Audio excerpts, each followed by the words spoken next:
हमारा मन इस दुनिया का सबसे पावरफुल हथियार है। हमारे जीवन के प्रत्येक घटना के साथ सिर्फ और सिर्फ हमारा मन जुड़ा होता है। इस दुनिया में जितने भी ज्ञानी हुए, जितने भी सक्सेसफुल लोग बने, सिर्फ और सिर्फ अपने मन की शक्ति के कारण ही बने। लेकिन हम में से बहुत से लोग क्यों इन शक्तियों को समझ नहीं पाते हैं? बुद्ध कहते हैं, हम भी इंसान हैं, आप भी इंसान हैं। हमारे अंदर, आपके अंदर, सबके अंदर समान शक्ति है। लेकिन क्यों हम उसे समझ नहीं पाते हैं? जो इन शक्तियों को समझ गया वह ज्ञानी बन गया। जो अपने मन की शक्तियों को संग्रह करना सीख लिया, उसके लिए उसका जीवन आसान हो जाता है।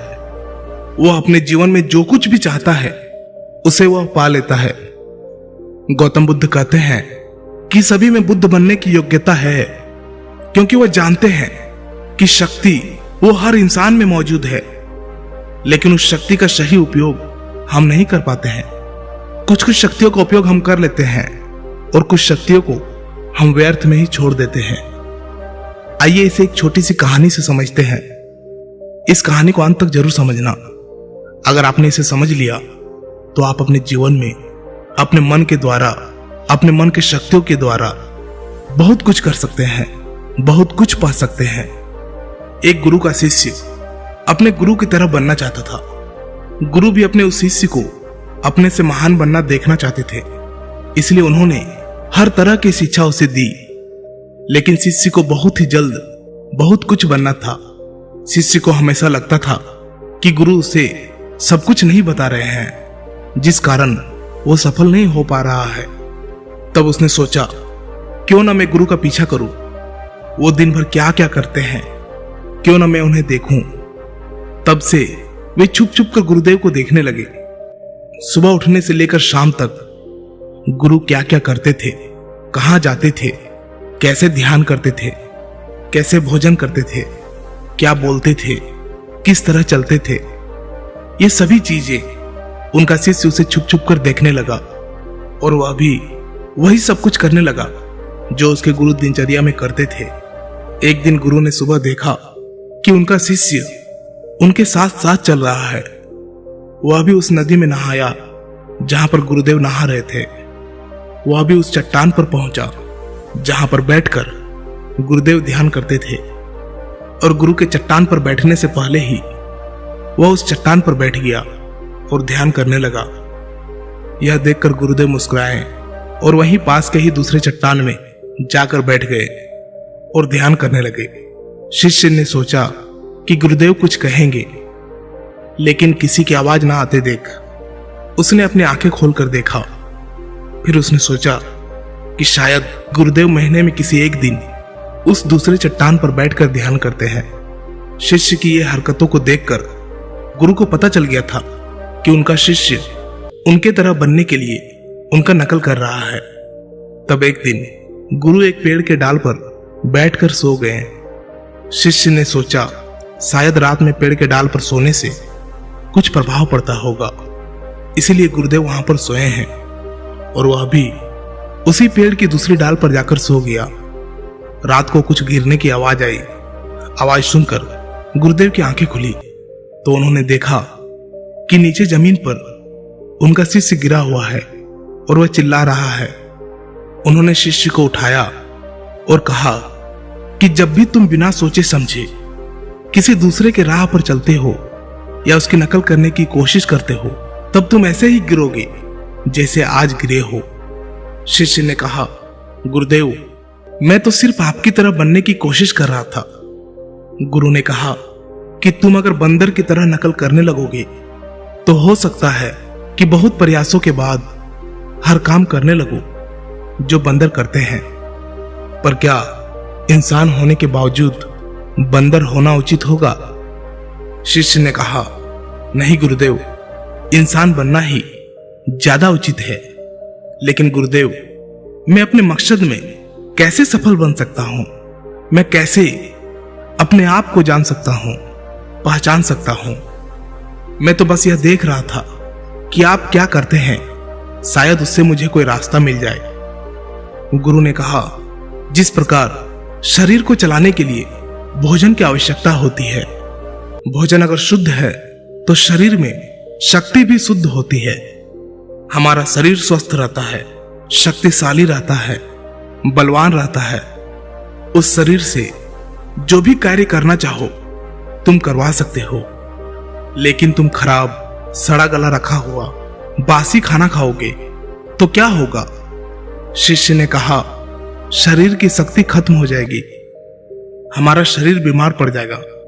फिर गुरु ने कहा, इसी तरह हमारे पास मन की शक्ति होती है और इसमें इतनी शक्ति होती है कि कुछ भी पाया जा सकता है, कुछ भी बना जा सकता है, अपने आप को जाना जा सकता है, पहचाना जा सकता है, बुद्धत्व को प्राप्त किया जा सकता है।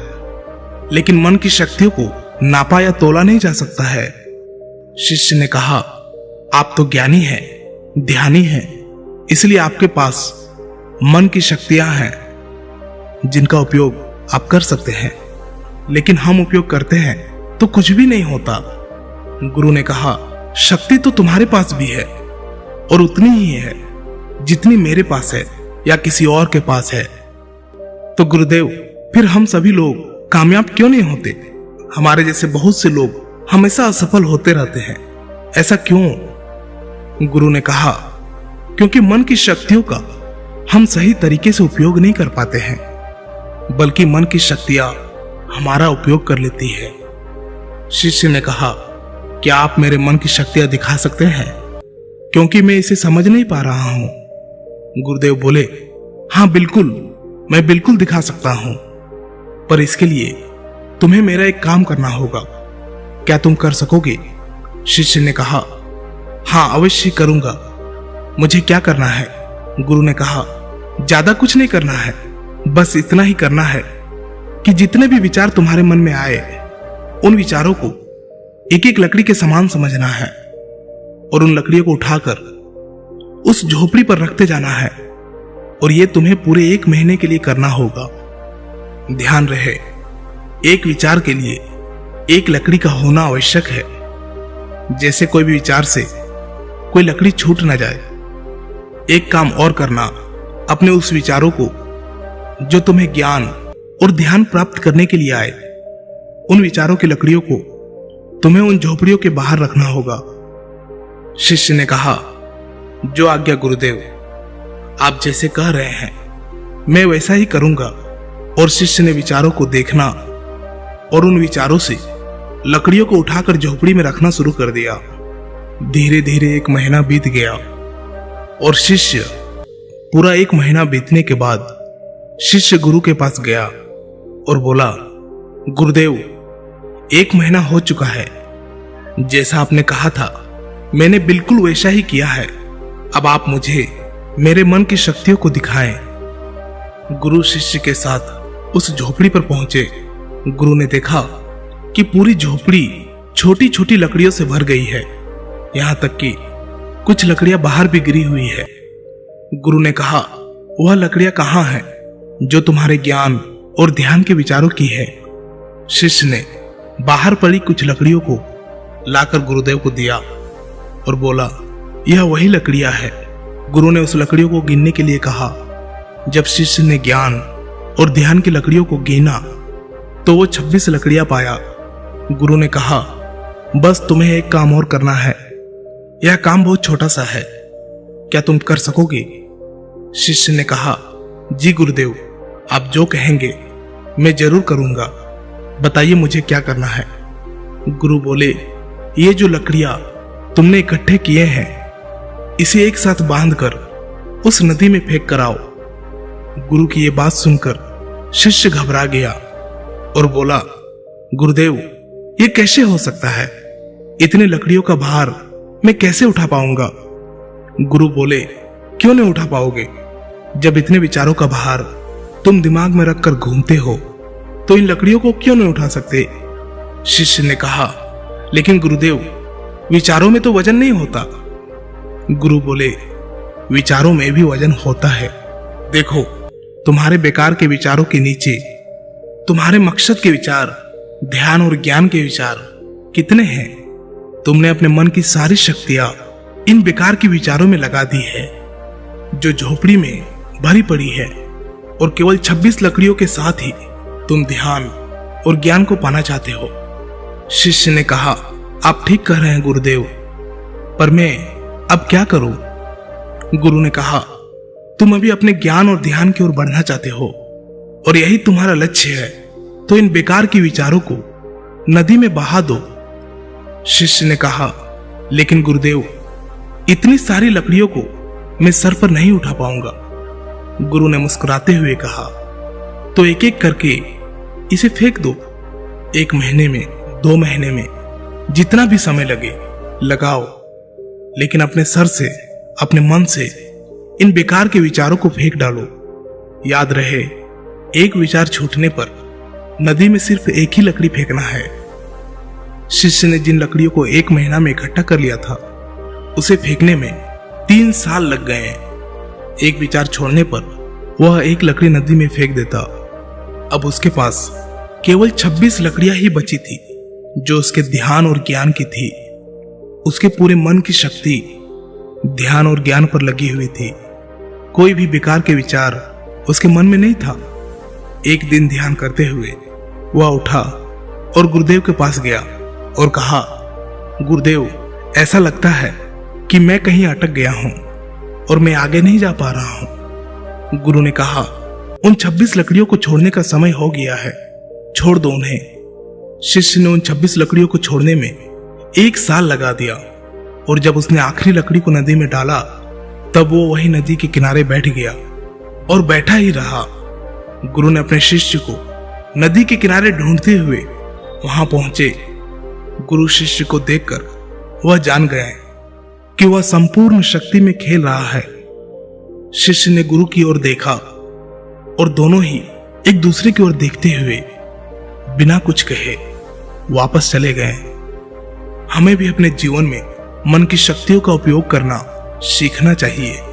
अगर हमने ऐसा कर लिया तो हम जीवन में वो सभी असंभव काम, जो कुछ भी हम पाना चाहते हैं, हम उसे पा सकते हैं।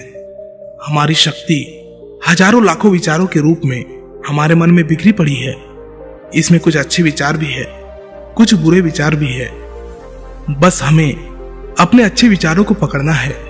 अगर हम अच्छे विचारों को नहीं पकड़ेंगे तो बुरे विचार तुरंत ही हमारे पर असर डालने लगेगा और हम नकारात्मकता की ओर, नेगेटिव एनवायरनमेंट की ओर बढ़ते चले जाएंगे। इसलिए भगवान बुद्ध बोलते हैं कि जब भी आपके मन में अच्छे विचार आए, उसे तुरंत पकड़े, उन विचारों पर तुरंत काम करना प्रारंभ कर दे। मन की शक्तियों का उपयोग करना बहुत ही सरल है। बस आपको उतना ही करना है जो आपको सबसे ज्यादा सटीक लगे। लेकिन हम एक काम के साथ हजारों कामों को करने लगते हैं और उसी में हम डिस्ट्रैक्ट भी हो जाते हैं, हम विचलित भी हो जाते हैं और इस वजह से हमारे मन की सारी शक्तियां बिखर जाती है। इसीलिए आप किस काम के लिए बने हैं उसे समझे। भगवान आपको जिस काम के लिए बनाया है, वैसे विचार आपके मन में बार बार आएंगे। बस जरूरत है आपको उसे पकड़ने की, आपको उसे समझने की, उसे सही दिशा निर्देश देने की। दोस्तों, इस कहानी से आपने क्या समझा? अपने विचारों को, अपनी भावनाओं को एक कमेंट के माध्यम से जरूर बताएं। क्या पता आपके एक कमेंट से किसी का जीवन बदल जाए। धन्यवाद।